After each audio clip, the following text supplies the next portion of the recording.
You're listening to the I Love You Keep Going podcast with George Haas. For more information, please visit our website at www.mettagroup.org. That's www.mettagroup.org. So, welcome everybody. This is I Love You Keep Going. It is Thursday, February 26, 2026 at 7:35 p.m. Pacific Standard Time. And I am going to talk about authenticity over approval, the path from pretense to presence, from the attachment frame.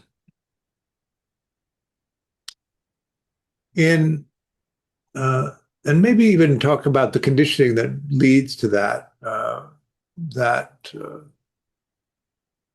attempt at approval, maybe, or the attempt at connection, or you might frame it as the anticipation of rejection and thwarting that in the way that you think about the world and connecting to people.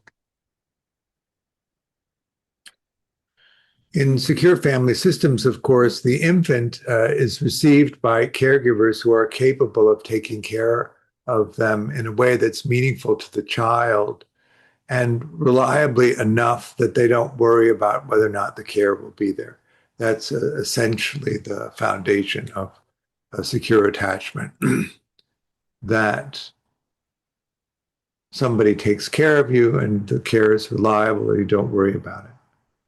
And in insecure, disorganized attachment, that isn't what happens. And so you develop different strategies for coping with that. There's a strong survival desire in children, unless it's so hopeless, then they fail to thrive and can even shut themselves down completely into death. But for most of us, it's, well, certainly if you're here, you survived well enough that you didn't have to do that. The research that Mary Ainsworth did in proving John Bowlby's conjecture of attachment, tens of thousands of hours in the homes of people that they did the strange situation with, concluded that in order to reach security, a child needs to have their needs met 30% of the time or more. And I like to say what that is an astonishingly low bar for security. But that also means is that if you didn't have native security growing up, the circumstances of your childhood were difficult. Less than 30% of the time your needs were met. And so we begin to look at the ways in which needs aren't met and how that shapes the perception of the world, the perception of self. If we put this in a Buddhist frame, sometimes in the West, Buddhism is described as a pathway out of suffering, that you might say the first noble truth, life is suffering.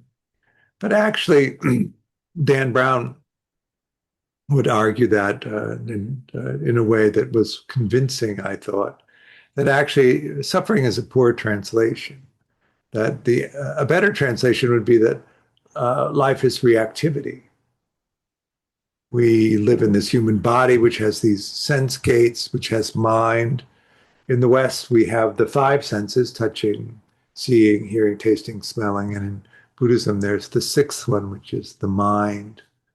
And the mind is the thing that provides meaning, or maybe definition. So you react, and then the mind provides a definition for the reaction. So we live in this marvelous experience of the eternity of the present moment, is what I like to call it, which is incredibly fleeting. So it's this combination of only existing in the present moment, which is constantly changing. How do you come into a place of safety, a place of security, when the whole setup is to be one of constant fluctuation, constant changing, and yet the perspective stays the same, right? When you think of yourself now, do you have continuity in the sense of you being the same you that was the child that you were? And does that magic of the way that the human mind conceives of things make it relatable, that that child self and that adult self are relatable in some way, right? Even though the body that we're in is different, the circumstances we're in is different, and our cognitive mind is completely different from the adult point of view, from the child point of view. Can you remember your child's perspective on self and world, even? Or do you imagine it from the adult point of view, what it must have been? I remember uh, one day my sister rode off on her tricycle. She was probably, I don't know, 3 years old or around 4 years old, something like that. And we all looked for her in the neighborhood and didn't find her. And then finally, my parents called the police. And toward the end of the day, a squad car pulled up into the driveway. And my sister was sitting in the back of the squad car. And the cop took her tricycle out of the trunk and opened the door. And when she stepped out of the squad car, she looked at me and said, "I could have got away."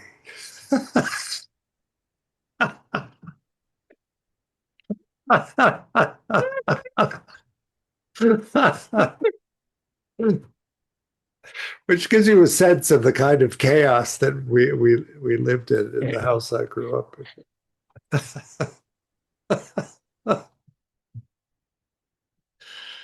uh, so then what we do is we look at these patterns of conditioning that we go through, and one of the things that about attachment theory is I like to say it's not rocket science. It's attachment theory because it's in some sense simple. The things that happen to a child lead in these ways to the creation of these working models of who we are and what we're capable of, and actually what the world has to offer us. And in that way that we make conceptual reality, we can easily, in low mentalizing states, believe that the construction of reality that we create in every moment is actually what's happening.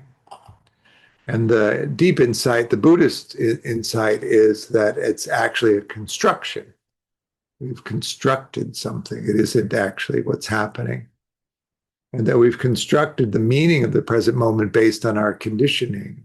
And that because everybody's conditioning is different, everybody is creating a different construction of the reality that we're in. And that actually the thing that connects us, the thing that allows intimacy between people, is that you're willing to authentically describe your reality, your conceptual reality, as we would call it. And other people are willing to authentically describe their experience of reality. And so that you can see them and that they can see you and you can understand each other. So in that mentalizing frame, we would say, you understand how you've defined the experience of the present moment. That is to say, you have a capacity to sense and you have an object that can be sensed. So the ear hears sound waves, the eye sees photons, the body tracks temperature and pressure, tasting, smelling, very closely linked. There's more than one perfume. That alone should be an indication that we aren't all the same.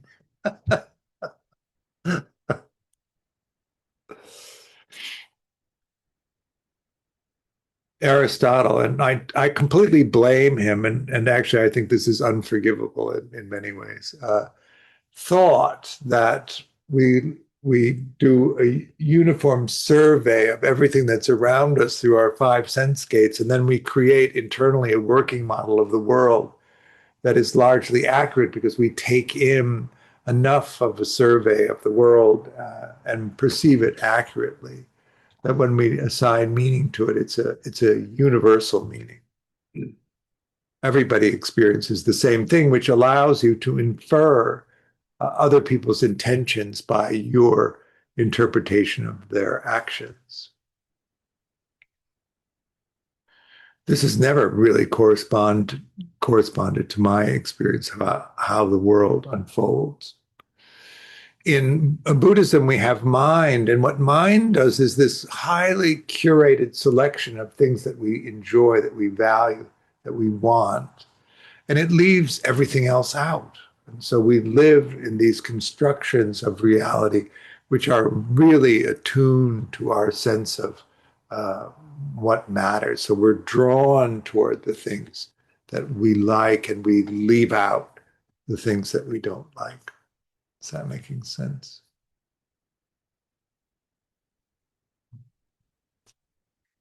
Now, when we grow up and we're engaged in interactions with the caregivers, and we need to be responsive to the caregivers to elicit from them the things that we need to survive: food, clothing, shelter, medicine, nurturing of some kind.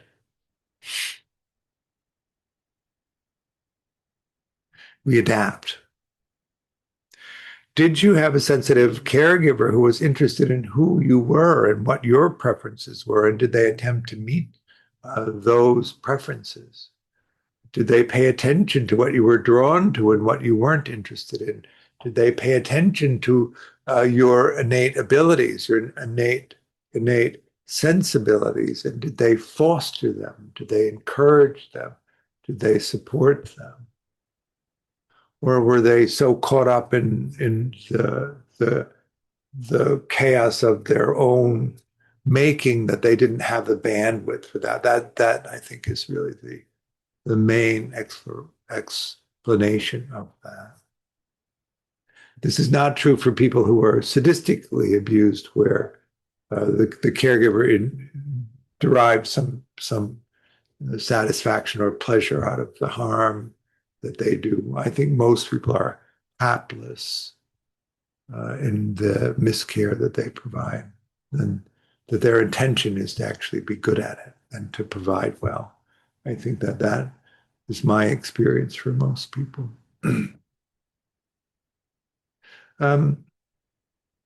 You have an 85% chance of inheriting the attachment strategy of your primary caregiver, which means that the person that you choose to be that primary caregiver for you, you learn from them who you are, and you learn from them what to expect from the world. That's really what conditioning is. So that in each moment, when you make the reality, you create the conceptual reality and the meanings, it's that early construction of self and world that really informs everything. It's one of the things about the human babies is that they're born with an intact brainstem, a partially formed right hemisphere, and not very well formed left hemisphere. And we grow up in and create a brain, a living structure of the brain, which is reflective of the environment that we grew up in. Secure people have this marvelous dance between the sympathetic nervous system and the parasympathetic nervous system. So the sympathetic nervous system is activating, and the parasympathetic nervous system is settling.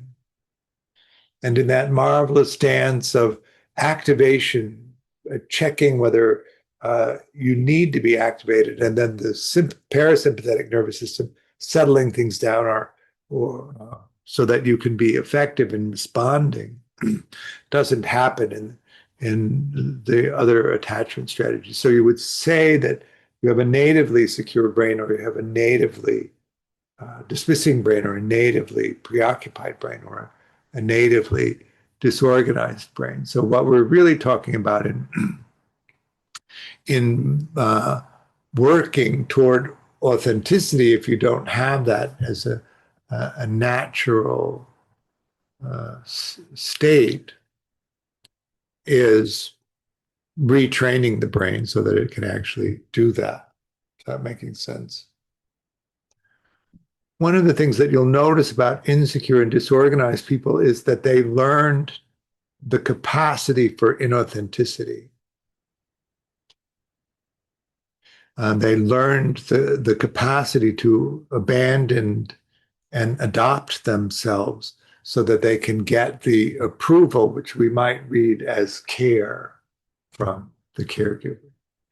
And that the drive for survival, the drive to stay alive is so great that all children essentially fold and learn the bitterness of inauthenticity. And, to abandon oneself and to abandon what's interesting and meaningful so that you can survive in the family system is bitter. It's bitter for all of us who had to do that. It was bitter for our parents when they learned to do it, and often so bitter that they never reflected on it, so that they just handed it off to us. Some of us had the perception, for instance, that we would do differently. We recognized the bitterness of it. And when we had kids, I don't have them, I'm observing from the sidelines like I do a lot of life.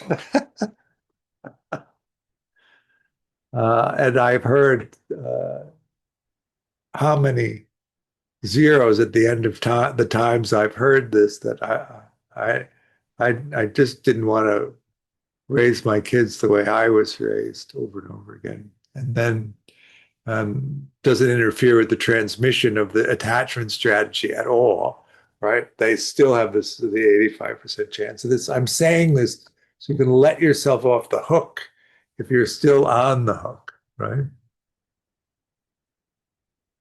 Why is that? Why does that happen? Well, when you get stressed, of course, the cognitive mind goes offline and you're left just with the database, the rote database of what happened.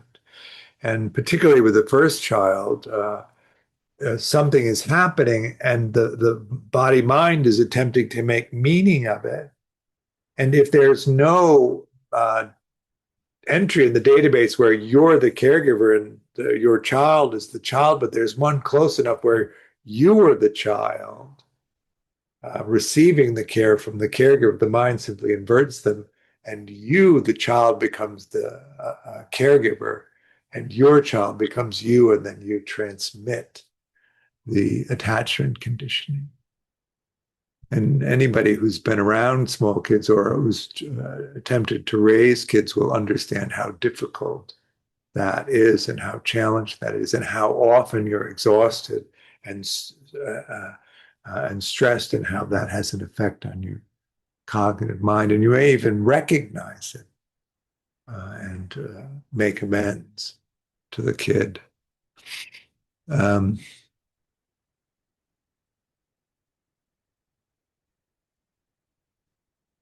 All of us as small children, one of the central features of life is that we can have an effect on someone else, that somebody else tunes into us, they pay attention to us, they understand our communication, and our communication has an effect on them that we can see. And so often in the insecure and disorganized family systems, the child is overlooked and has to go into these enhanced demonstrations, let's call them, to get attention from within the chaos of the family system. And this is the cauldron in which we begin to learn our inauthenticity, our need for approval. I think need for approval is a common phrase that we use in English, but I wonder if we could also look at it as a strategy for connection. which I think is probably more accurate. The approval that we want is that somebody sees us and acknowledges us and that we have an effect on them. That's what we mean by a need for approval, that we have the potential of getting our needs met by our caregivers. In the childhood of somebody who's dismissing, so the child category for that is anxious avoidant. The defining characteristic of that is neglect. So that, and we define neglect as a caregiver who's present but not available. How do you get the attention of a caregiver who's not available to you? And the way you do that is by becoming the person that they want you to be, so that you'll get their attention, their interest, which means that you have to excel at the things that they value, whether it's of interest to you or not, because the things that are interesting to you, they don't line up with the values of or the activities that are of interest to the caregiver. They don't register. They don't have an effect. They don't get a response.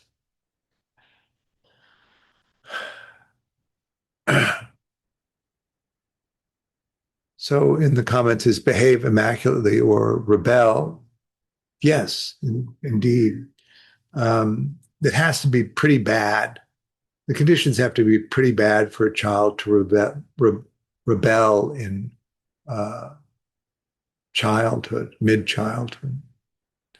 Most of the time, the rebellion comes in adolescence. And what happens there is, as your cognitive mind improves, the child's brain is just this war of axons that aren't connected to anything. So the child's brain can just sop up so much information so quickly. One of my friends, 20-month-old, has 3,000 words. Can you imagine learning what that was like for you when you learned your first 3,000 words? Well, tantrums are, I think, the terrible 2, 3, 4, 5s. How long did it take you to negotiate your deals in early childhood is something different than, I would say, rebellion, tantrums. Um, you're negotiating how your life in the family is going to be, and usually once the negotiation period settles, you comply with the agreements you make throughout the childhood. It's when the child's brain in puberty begins to be pruned back to the already connected axons, and all of the unconnected ones are pruned out, that your cognitive mind shoots way up. Your capacity to think and reason shoots way up. And it's at that moment that you're able to reflect on the deals that you made in the tantrum phase. Tantruming is a hardcore negotiation strategy. It's not necessary if you have willingly collaborative partners to negotiate with, right? You reflect on the deals that they made, and if you make a decision that they were actually thoughtful and in your interest, you're able to transition out of that authoritative, controlling, protective caregiver into the coach mentor caregiver. And then you can use them as a way of helping you negotiate your entry into the adult world. But if you look back at the deals that were made for you in your childhood and you realize that they were made in your caregiver's interest and they disregarded your interest, then it breaks the epistemic trust. And that's when you rebel. And the rebellion, actually, because the cognitive mind isn't capable of really reflecting on this, is from all adult authority, really.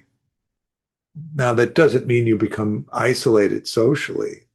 What it means is you withdraw from adults, you withdraw from the peer group that still is able to manage relationships with adults, and you turn toward your peer group that has also severed their relationships with adults, which is really the reservoir of probably the worst advice you've ever received in your entire life.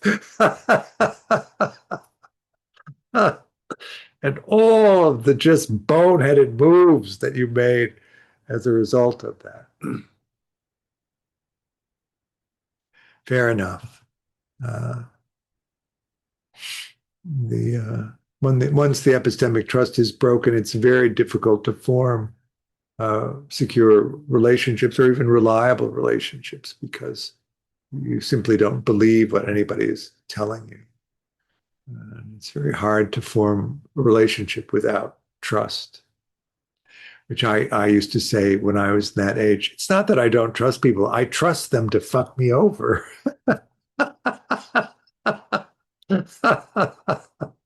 I'm convinced that that's actually what's happening.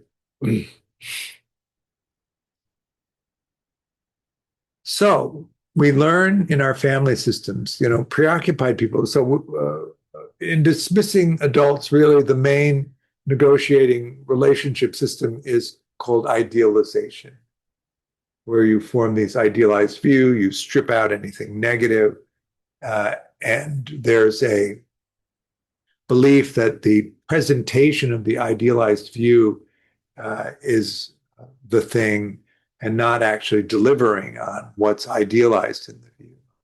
Because in the family system, there was no delivery required, really. There was simply the presentation. In preoccupied people, so that's anxious ambivalent as a child, uh, because it's so chaotic in the environment that they grow up in, they don't learn that you ask for something that you need in a particular way and then you get it.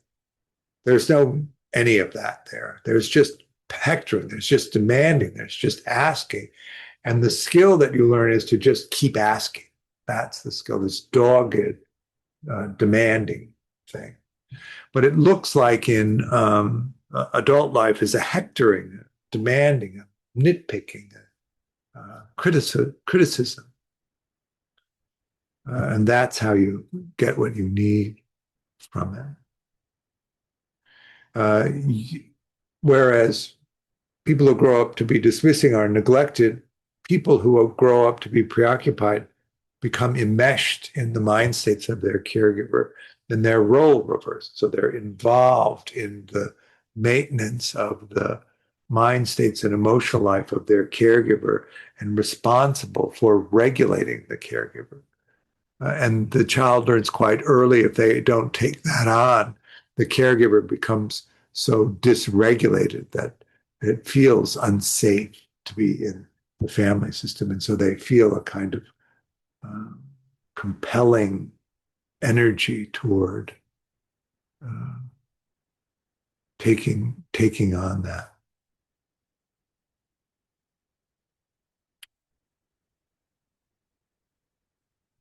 So what you notice about that is that the abandonment of yourself, the direction of focus in some ways on what other people demand of you, and creating this persona, this false sense of self, uh, to engage in eliciting care from your caregivers, and actually developing this false self. So it's pretty competent, right?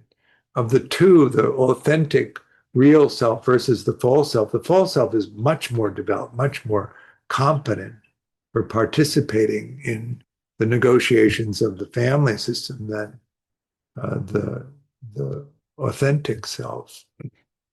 And because the authentic self, when presented, is in some sense rejected or ignored, there's a lot of strong negative emotion associated with the activation of the true self. Mudid? Hey, George. Hi. I was going to ask if to know false versus true self. As a false self, I was wondering if knowing what mind state you're in, as if you want something from somebody, or is that a good indicator? Like, I want attention, for example. So the I want attention and I'm going to ask for attention in the way that I want it as an authentic expression. I want attention, so I'm going to promise the world. Or I want attention, so I'm going to pretend to be the thing that you want that you would give attention to. That's the question. So, um, how far down the rabbit hole of inauthenticity are you? Right? You can get so far down the rabbit hole of inauthenticity that you don't know the difference between the inauthentic self and the false self and the true self. You've lost track of the true self. Or the twisting people tend to keep it secret, so they have a hidden side to themselves. They might say that they don't reveal to anyone, and so it's private. One of the things about that is they're usually the formulations of those experiences are so young that they're never normalized in terms of what's reasonable in the adult world. And so part of this process of authenticity is normalizing all of that stuff that you've kept hidden. Um, and, you know, it can be stunning how you grew up in a family system and were treated terribly around things that are completely normal. I'll give you an example. Uh, when I was 4, I was playing with my neighbor, and we were walking down the street, and we saw that this big kitchen knife had been left out on the front sidewalk of on the front lawn of one of our neighbors' houses. And so we got the brilliant idea that we would use it to cut a checkerboard into the lawn of our neighbor. And so we we very diligently cut a checkerboard out of the lawn. So grass, no grass, grass, no grass. And then we cut the divots that we took out and made checkers. And then we played checkers and then got bored and went home. Anyway, when the neighbor got home from work, his whole front lawn was cut up into uh, a to a checkerboard, and he called our parents after he found out which were the kids who did it. So my friend's mother gave him a donut and said that it was not a good thing to do and please don't do it again. And I was severely beaten and sent to bed with no dinner. Right? That's an example of how uh, the different strategies of families. I can tell you that the donut was much more effective in convincing the kid, right? Because he got a sense of right and wrong out of it. I didn't get that out of that, if that makes sense. What happened to you and how did it change the way that you perceive things, right?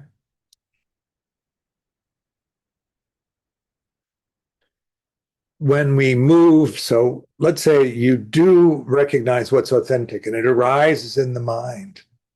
But because you have all of these associations from your early experiences of expressing yourself authentically, what happens next is there's an immediate spike of abandonment terror. And if it exceeds the window of tolerance, the mind immediately turns on the strategies that it uses to regulate the emotional experience that exceeds the window of tolerance. And the inauthentic thing, you could say, instead arises in the mind. And there you are. Authentic, inauthentic. That's the choice. If you can mentalize it, right? As you were saying, if you can mentalize it, that's what happens. if you push into the authentic expression, which I am advocating that you do, the spike of abandonment terror is just going to go through the roof. And all of that. And then if you can actually make the expression and hold the space, it will dissolve. And then this wave of terrible sadness of around the impacting of that inability to be authentic is going to sideswipe you. And it's going to be all of the times in the past that you abandoned yourself and went with the inauthentic expression, which of course immediately relieved the abandonment terror. That's the delusion, right? I make the inauthentic expression, it relieves the abandonment terror, so I think that I'm supporting the relationship, right? But you're not actually supporting the relationship because you have the anxiety that if they actually discover what really is true, the real, as Lacan would say, what's really happening, right?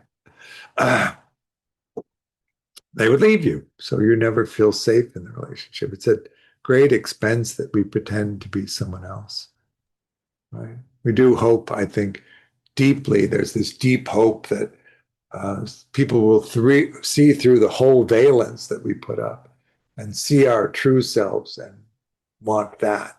But that doesn't happen so much.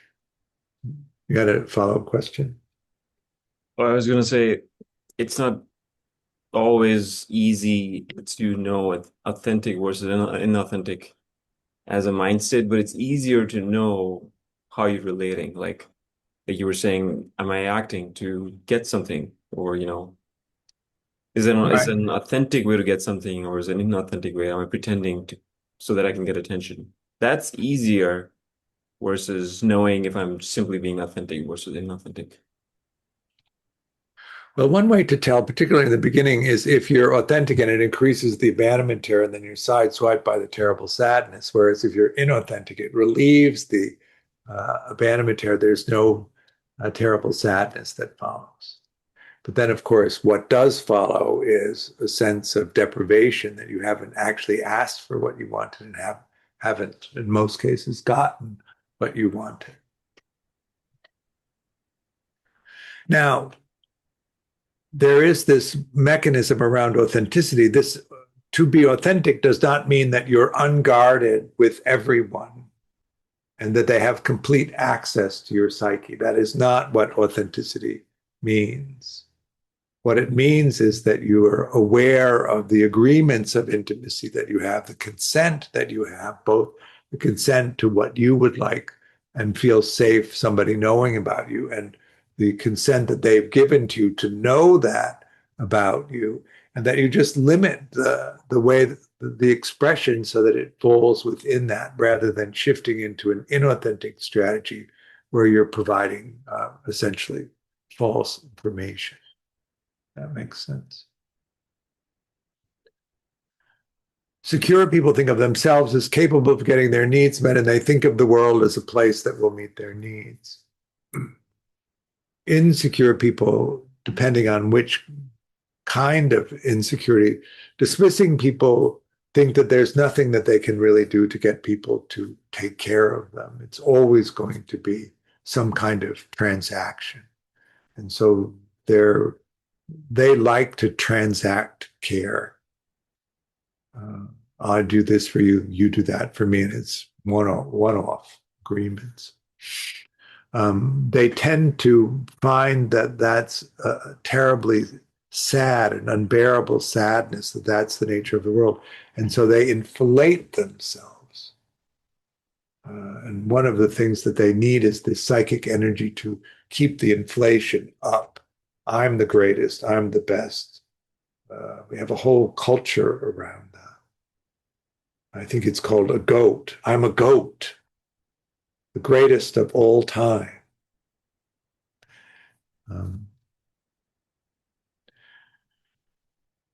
And at the core of that is this terrible feeling that there's nothing I can do to get people to take care of me. I have to transact the care. I have to pay for it, which means I have to gather the resources to be able to pay for it, or I won't be taken care of. Preoccupied people pretend And the way their constellation works is at the heart of it, they think that there's something wrong with them, that they're incapable of providing for themselves, and so what they have to do is get someone else to provide for them, so that they engage with other people and attempt to get other people to take care of them, and that's how they get through. The trauma line falls down, and then when you get into disorganization, the level of fearfulness is amplified. So secure people are afraid of being abandoned. Insecure people are afraid of being humiliated.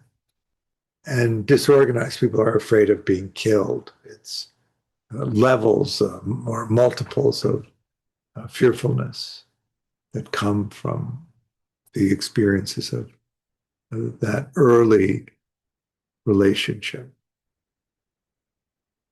In some sense, we understand the world from that infant's point of view, and then we just go out as if that's how it still is, when in fact it isn't still like that, right?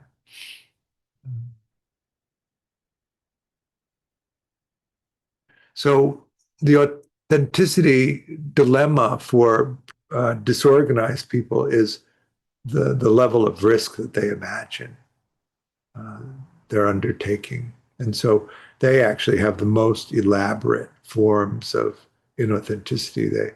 I like to call it Rococo, or these Rococo methods of language in describing what their needs might be, so that at any moment they can pivot out of an authentic expression, so that they'll be safe. We did. So, George, did you say that authentic self is more childlike? Well, the framework for um, that, we set up these original models in infancy, and then we go out into the world using these models. I'm thinking of a quote by Pablo Picasso. You know, the painter, 20th century painter. He said, "It took me 4 years to learn to paint like Raphael, and the rest of my life to learn to paint as a child." Right. So that authentic spontaneity without filtering it, just being, that freedom to just be without everything being calculated. So secure people, it's a balance, this dance, spontaneity versus monitoring, and this movement between them, totally spontaneous at the same time monitoring enough that you can correct. And if you see that some expression, some gesture you've made hasn't landed in the way that you anticipated, you immediately can move in to understand why it didn't land and to correct it. But what you notice in dismissing people is that they over monitor. And in over monitoring, they suppress spontaneity. Everything is rehearsed, everything is presented, everything is performed, everything is manicured. And if you get really skillful at that, it's a marvelous experience to behold. But it isn't free, and it's not spontaneous. It's calculated and manicured. Preoccupied people, it's the opposite. They're just completely spontaneous, and they don't monitor anything. The manicured presentation was the thing that got dismissing people a response from their caregiver. And so they understand it as a skillful means of being in life. You get really good at it, and then you can get what you want from people. That's the trade. That's the transaction. That's actually how relationships are meant to operate. Preoccupied people, it's too chaotic. There isn't a pattern that they can learn, so there's no value in monitoring. It's just iterating over and over again what you want. In that framework for a secure mentalizing, you understand the meaning that you're giving to things. You understand why you're associating the meaning that you're associating because you can mentalize the definitions that you're using to define the present moment. You understand what about that you want to express. That's that managing the level of authentic intimacy, matching the consents that you have. You're not compelled to overshare or to just iterate. Then you express it to somebody and you make sure that you understand that they've understood you and you make sure that you understand their response. And then you modify your understanding of the relationship as it's unfolding. That would be an adequate amount of mentalizing. But if you look at, say, the way a preoccupied person mentalizes, they understand what they want and they make an expression and then they monitor whether they get what they want or not. And if they don't get what they want, they simply make another expression to try and get what they want. But they're not mentalizing how they would have to ask for the other person to give it to them. They're not mentalizing their response. And they're not adapting their understanding of the relationship. They're simply, this is what I want. This is how I'm asking. Do I get it? It's a whole different, much more primitive system of mentalizing. Is that making sense? I was under the impression this was only like in romantic personal relationships, but I just realized I just actually know a coworker who does this, and I just made immediate sense. Yeah, it's everywhere. It's all relationships, really. I thought that, it's almost like I would say that, oh, she's less intelligent. That was how my mind saw it, but now I realize it's just, I mean, it just feels like it's almost like I can't blame her because it's almost like she's, I don't want to say dumb, but it just feels like she's just operating at a lower intelligence. It just feels like this. It's not a lower intelligence necessarily. Intelligence is a broad word. Oh, right. It's a lower mentalizing Right. level, lower metacognition. But metacognition is totally trainable. In fact, the absence of mentalizing is the absence of training. It's not a suggestion necessarily of an inherent problem. In fact, you could be a great mentalizer and not intelligent in another way. I'm the proof. Thank you for volunteering.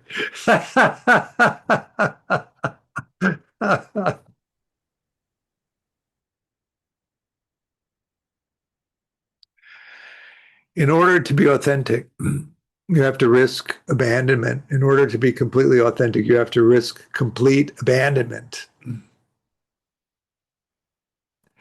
Now, here's another hook. If you're authentic from the beginning, the people that are interested in you and are drawn to you are interested in in the expression that you make. Everybody assumes that everybody else is being authentic unless they're so lacking in skills that it's completely obvious that you're being manipulated, right? If you just express yourself the way that you are, and then what you'll notice is the people that are drawn to you are interested in that. You still have to be really picky about who you allow in, but at least they want you, right? You show them who you are, and they want that. That's an easier setup. If you're idealizing, you're presenting this very polished image of yourself, which is leaving out most of the negative stuff. And when people are drawn to, that's what they want, and they assume it's authentic. If you're preoccupied, you're just iterating whatever you think that they want. And if you land on what they want, they're drawn to you. Right? The dilemma there is that over a period of time, you feel unseen. You feel that you have no effect on them. And it leads to a hollowness and a loneliness in relationship with someone else. And at a certain point, you want to fling off the cloak of inauthenticity and present yourself to them. But if who you said you were and who you actually are is too far apart, they may not want that. In fact, it's quite ordinary that they don't. And then what do? You're abandoned because you weren't who you said you were. And because of your anxiety, your fearfulness of being abandoned, you couldn't tell them in the beginning who you were.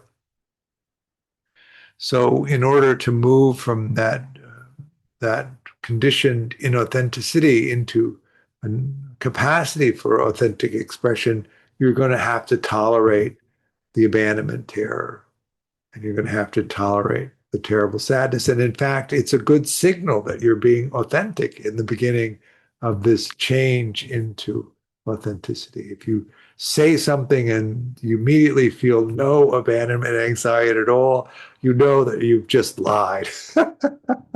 And if you present yourself and you're stricken with abandonment terror and crushed by the terrible sadness, you know that you've made an authentic expression. Makes sense. I'm Uberizing it slightly, but you get the gist. That to be authentic means you're going to have to tolerate the abandonment. The other thing we probably don't do very well is ask for reassurance that we're not going to be abandoned, which secure people do.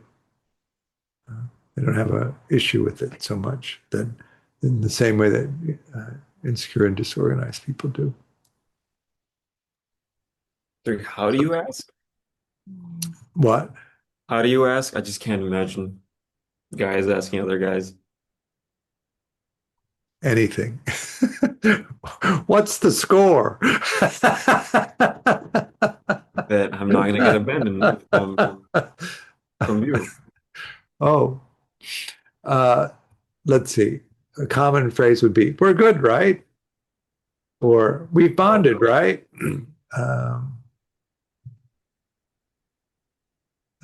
Those kinds of things. Bring it in. What else? Um,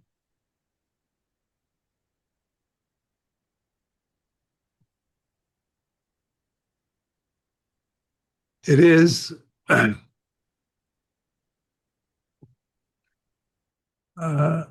think a terrible sadness the way that homophobia has created these strictures in uh, the heterosexual male community, but it also has its effect in the gay community as well. None of us have really escaped it. None of us had as I like to say, your gender training began the moment you popped out and they held you up and clocked whether you were male or female. It began right then, unless they did a scan and they identified you earlier, and then it began while you were still in the womb. Um, and the interesting thing, I would say gender and orientation are different, but and so we're really mainly talking about gender here, is the vocabulary of what's male and the vocabulary of what's female. Um, and how well you do in that, right? And when I was growing up, the thing that made you the most masculine was that you were good at ball sports, I like to call them, hand-eye coordination and the ball coming in some game, right? And if you couldn't play sports, it didn't matter what your presentation were, you just weren't as masculine as the kids who could play sports.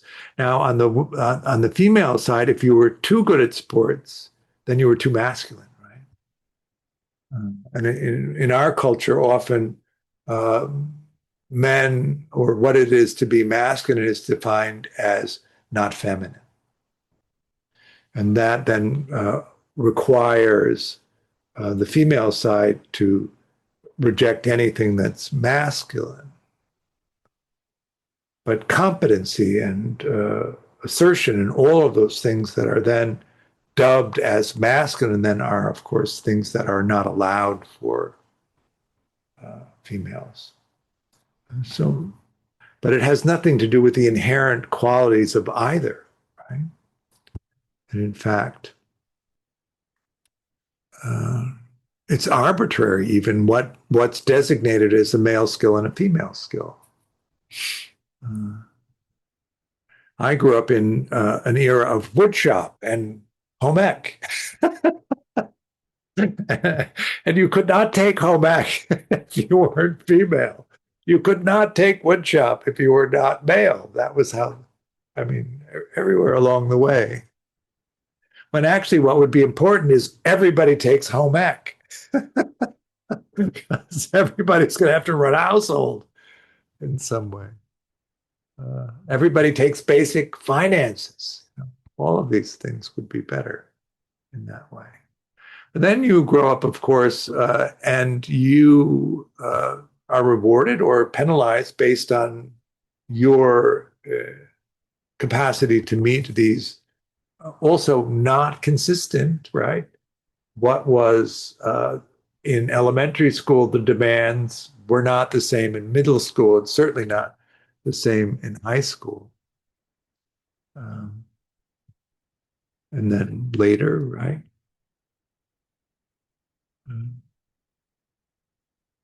So, in that male side, that masculine side, not needing emotional help is often one of the things that is described as masculine. But this is simply inhuman, right? It's not how it is. One of the main things about Buddhism, of course, is how is it actually? What's actually happening here? And that. It's terrible, a terrible burden. Now, what happens? You can comfortably force yourself into the gender box that's prescribed for you, and you can sit there and it's not that terrible for you. So you go along with it. And for those of us that don't fit so well into that box, it's terrible. We can't sit in there. And so we do something else. But the penalties for that are pretty enormous still. Even at the basic level of being safe walking down the street is a problem, right? So we should not allow that to be true. Now, I remember my godkids one day, they burst out of the house. They were both wearing witch hats.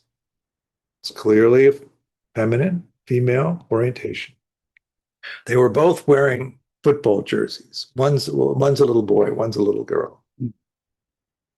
Clearly male. They were both wearing tutus.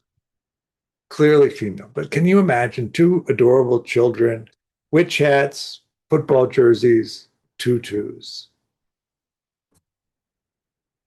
And in the environment they grew up in, that was fine. Everyone thought it was darling. That was the reaction that they got.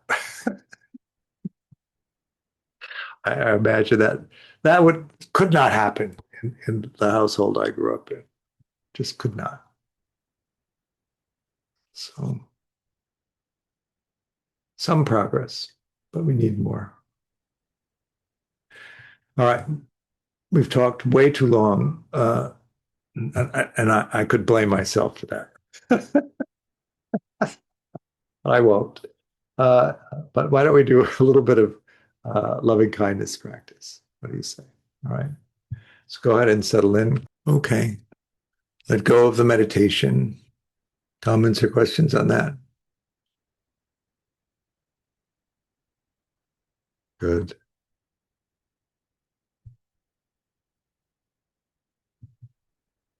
So let's see here. Tomorrow, I think, is Kaleidoscope, which is our monthly meeting of the Sangha. which is at 11 Pacific time on Saturday, is the third day of the addiction level 1. We're going to talk about the third module and the fourth module. On the 7th is a meditation and attachment level 1 starting. We're in the beginning of the new level 2, which is on meeting at 10:30 to 12:30 on Fridays. If you want to join it, it will close after the 6th. What else? I'm speaking in person if you're in LA at Open Door Dharma on Sunday the 1st, and that's at noon to 1:30 in Silver Lake.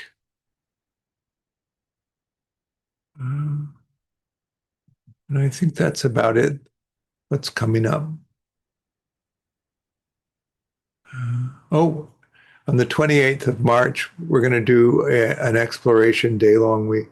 I like to do them. I like to call it intermediate exploration, and then we'll at some point do an advanced.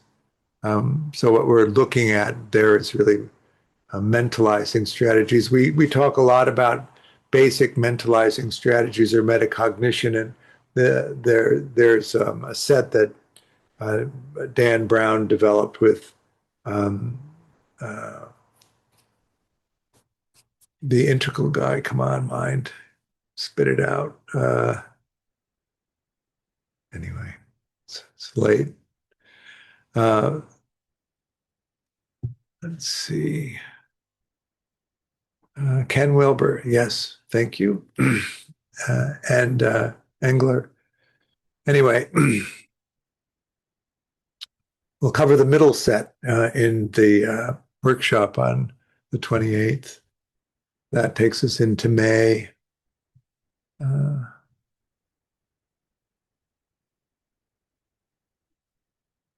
We're going to do our workshop in May, actually on April, the 1st of April. Anyway, it'll be up on the website soon. If it's not already, take a look at it. If something sounds like you want to jump on, please do. It'd be good to see you and to practice with you. And good to see you here tonight. Appreciate it. I offer the teaching freely, and I do hope if you can, you'll make a donation. There's a link on the website to do it. Any amount is helpful, help supports me, and also the work that Mettagroup is doing. And I hope to see you soon somewhere along the path. Bye now.